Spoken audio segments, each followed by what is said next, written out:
àṣírí ti tú àti rí fùrọ̀ adìẹ ta làwọn tó ń bẹ nínú ọ̀rọ̀ Sunday Igboho kódà gbà táwọn ọlọ́pàá dé wọn láti máa pe onítọ̀hún pé ṣé bó sọ pé Sunday Igboho wà nínú ilé ni àṣírí ti tú o àti rí fùrọ̀ adìẹ báyìí nígbà tí àwọn ọlọ́pàá dé táwọn mílítírì yẹn dé tán yìnbọn wọn láti máa pè lérí fóònù pé ṣé bó sọ pé Sunday Igboho wà nínú ilé ni àmọ́ gbà tí wọ́n yìnbọn tán rí Sunday Igboho wọ́n bá rí olóńgbò dúdú yẹn náà lọ gbé gẹ́gẹ́ bíi pé Sunday Igboho ló di olóńgbò.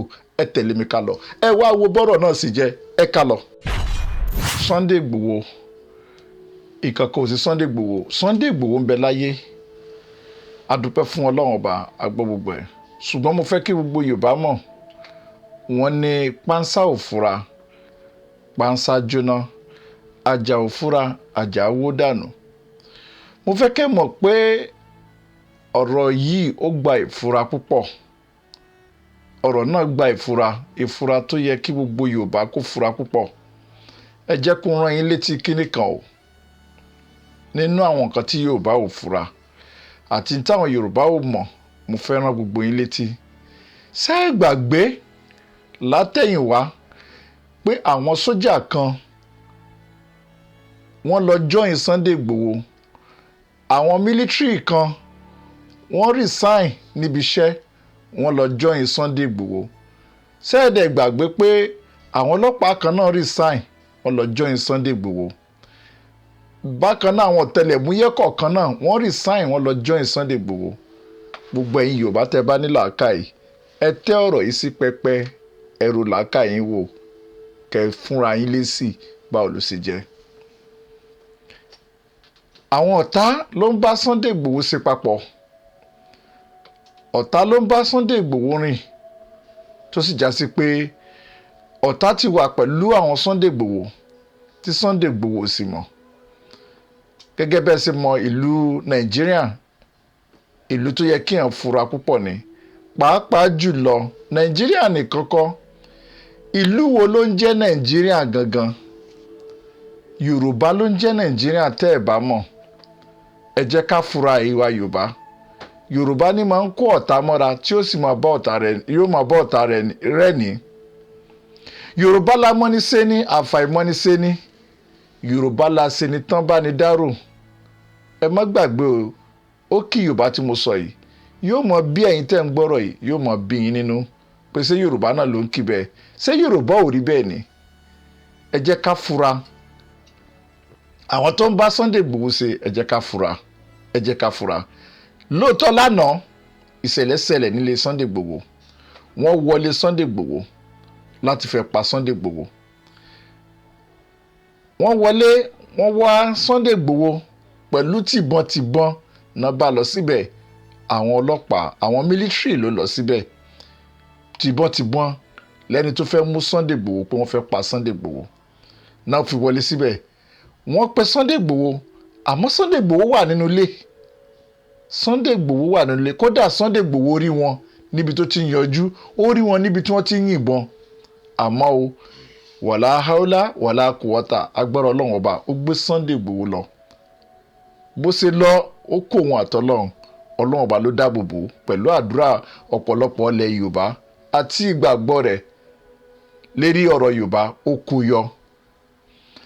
Níbẹ̀ ọ̀pọ̀lọpọ̀ àwọn èèyàn ni wọ́n ti náà ṣe léṣe kódà àwọn mẹ́rin wà tán ti kó lọ tí wọ́n rí wọn ṣùgbọ́n wọ́n pa àwọn méjì níbẹ̀ wọ́n mú Lady K wọ́n mú lọ ni wọ́n gbé Lady K lọ àtàwọn ọkùnrin mẹ́ta pẹ̀lú ẹ̀ náà kó wọn lọ tí wọ́n ò rí wọn ṣùgbọ́n wọ́n pa òkú méjì níbẹ̀ tán sì wá àwọn òkú méjèèjì yẹn lọ wọ́n pa èèyàn méjì mọ́ Igboho lára. Kódà gan-an arínú lẹ́tà tí wọ́n kọ kalẹ̀ tí àwọn ọlọ́pàá kọ kalẹ̀ pé wọn ò gbọ́dọ̀ gbé hòtẹ́ẹ̀lì fún anybody lẹ́kọ̀ọ́ síbẹ̀ kése pé yẹn náà bá lọ wọ́n bá ti Sunday Igboho lọ ni wọ́n fẹ́ mú Sunday Igboho wọ́n fẹ́ mú láàyè kódà gan nínú tí wọ́n fẹ́ ṣe gan nígbà tí wọ́n yìnbọn títí tí wọ́n wá Sunday Igboho tán rí Sunday Igboho wọ́n rí olóńgbò wọ́n rò pé bóyá Sunday Igboho ló di olóńgbò wọ́n gbé olóńgbò yẹn lọ.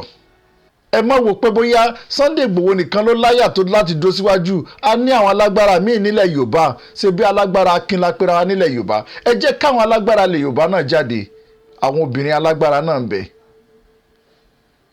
Ọ̀rọ̀ nípa ó ṣe rálì kò ṣe rálì, lóòótọ́ látayédáyé ni gbogbo ìlú kọ̀ọ̀kan ti ṣe rálì tí ò ní wàhálà.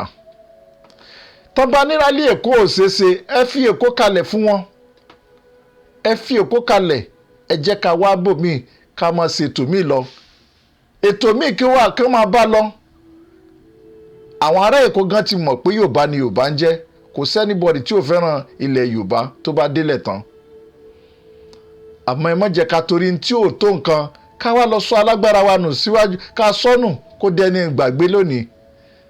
A ní ẹlòmíì tó bá wa kọ̀yà yìí ju Sunday Igboho lọ.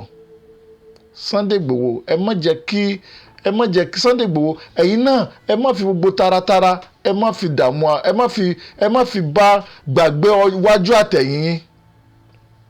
Wọ́n ní pánsá òfura pánsá já ni, ẹ lo ìfura ẹ sì lo akíkanjú yín, ẹ lo ọpọlọ alágbára tí ò bá ti mọ ọpọlọ lò ó máa ń bógun lọ ni. Ilẹ̀ Yorùbá yóò padà jẹ́ tiwa ní pẹ̀lẹ́pẹ̀lẹ́ ní àṣẹ Èdùmàrè, àṣẹ Ọlọ́run ọba, ní agbára Ọlọ́run ọba pẹ̀lú àṣẹ Ọlọ́run ọba. A débi tí a fẹ́ dé, ṣùgbọ́n ẹ jẹ́ ká ṣe ní pẹ̀lẹ́pẹ̀lẹ́, ẹ má jẹ́ ká pa gbogbo àwọn ọmọ wa tán kó tó di pé làákàyè wa tó jí. Ọ̀nà tí a lè fi gbà wà ńlẹ̀, a ní àwọn ọ̀jọ̀gbọ́n nílẹ̀ Yorùbá, níbi ká lo báírò ni, níbi ká lo ọpọlọ ni, níbi ká súnmọ́ àwọn ìjọba ilẹ̀ òkèèrè ni. A ní ọpọlọ wọn, a ní wọn nílẹ̀ Yorùbá tó pọ̀ lóríṣiríṣi. Àsìkò tó fún gbogbo àwọn ọ̀jọ̀gbọ́n yìí kán dìde. Sunday Igboho ti jìjà títẹ̀, ó ti gbìyànjú. Sunday Igboho ti jẹ́ kán mọ̀ pé Yorùbá Oòduà for life. Ọ̀rọ̀ yìí tí wàá kan gbogbo ẹ̀yin onílàákàyè, ẹ̀yin àgbààgbà ilẹ̀ Yorùbá, ẹ̀yin tí Ọlọ́run ọba fún ní ọpọlọ nípa ìwé, nípa òye, ẹ̀yin lọ̀rọ̀ kàn báyìí. Gbogbo ẹ̀yin lawyers ilẹ̀ Yorùbá, ọ̀rọ̀ ti kàn yín. Àti gbogbo ẹ̀yin tọ́lọ́run fún níyọ̀ǹda láti mọ súnmọ́ àwọn olórí gbogbo àgbáńlá ayé kọ̀ọ̀kan ó ń bẹ nílẹ̀ Yorùbá, ọ̀rọ̀ ti kàn yín. Ẹ̀yin lọ̀rọ̀ kàn báyìí. Sunday Igboho ti ṣiṣẹ́ tiẹ̀ débi tó yẹ kó ṣe dé báyìí. Ó ti ṣe rálì. Sunday Igboho ti ṣe awareness káàkiri gbogbo ilẹ̀ Yorùbá, gbogbo yẹn ti mọ̀ pé Oòduà. Agbára wa tó kù báyìí, ó kan gbogbo ẹ̀yin òmọ̀wé, ẹ̀yin òǹkàwé, ẹ máa bá iṣẹ́ yín lọ. Ẹ yọ gègé yín báyìí kẹ́ ẹ máa kọ gègé yín lọ lérí ọ̀rọ̀ náà ilẹ̀ Yorùbá. Àsìkò tó fún yín láti máa kọ́ lọ. Gbogbo ẹ̀yin tẹ́ olùmọ̀yàn káàkiri gbogbo àgbáńlá ayé, tẹ́ ẹ mọ president America, tẹ́ ẹ mọ president London, tẹ́ ẹ mọ president gbogbo ibikíbi tán bá wà, àsìkò tó fún yín báyìí láti máa rìn lọ káàkiri láti máa ṣiṣẹ́ yín, iṣẹ́ ti kàn yín báyìí. Ẹ má jẹ́ ká ṣàfẹ́kù Sunday Igboho torí pé àwọn tí à ń bá ta yìí wọn ò rán yàn ṣẹ́ o, kò sí tí ò lè ṣẹlẹ̀. Wọn ò kọ́ kí ọ̀sán kó dòru, pàápàá jùlọ àwa tá jẹ́ Yorùbá. Àwa ẹ má jẹ́ ká kó bá Sunday Igboho. Òní ológun ni, ọ̀la afẹ́fẹ́ èèyàn ni, ọ̀la atẹ́gùn ni. Àwọn ìjọba yìí wọ́n mọ̀ fẹ́ máa tákẹ̀ ni pé tó ogun tó níyẹn gan làwọn fẹ́ mọ̀ bóyá ìgbọ́n ó bá àbí ìbọn ò ní bá. A ti pariwo Sunday Igboho púpọ̀ jù nípa pé ó lè dá afẹ́fẹ́, ó lè dá atẹ́gùn, ìjọba ó dẹ̀ fẹ́ gbọ́ gbogbo nǹkan wọ̀nyí. Ẹ má jẹ́ afẹnu kó bá Sunday Igboho níbi pé olóògùn akọni ni, ó lè dá atẹ́gùn, ó lè di yẹ̀pẹ̀, ó lè di kíní. Ẹ jẹ́ ká dẹ gbogbo eléyìí sílẹ̀. Sunday Igboho ti báṣẹ́ débi tó yẹ kó báṣẹ́ dé. Ẹ̀yin òǹkàwé, ẹ̀yin òmọ̀wé, ẹ̀yin onílàákàyè, ẹ̀yin lọ́yà, ẹ̀yin níṣẹ́ kàn báyìí. Ẹ gbéra ńlẹ̀ kẹ́dìdé, iṣẹ́ tó ṣe báyìí fún gbogbo yín.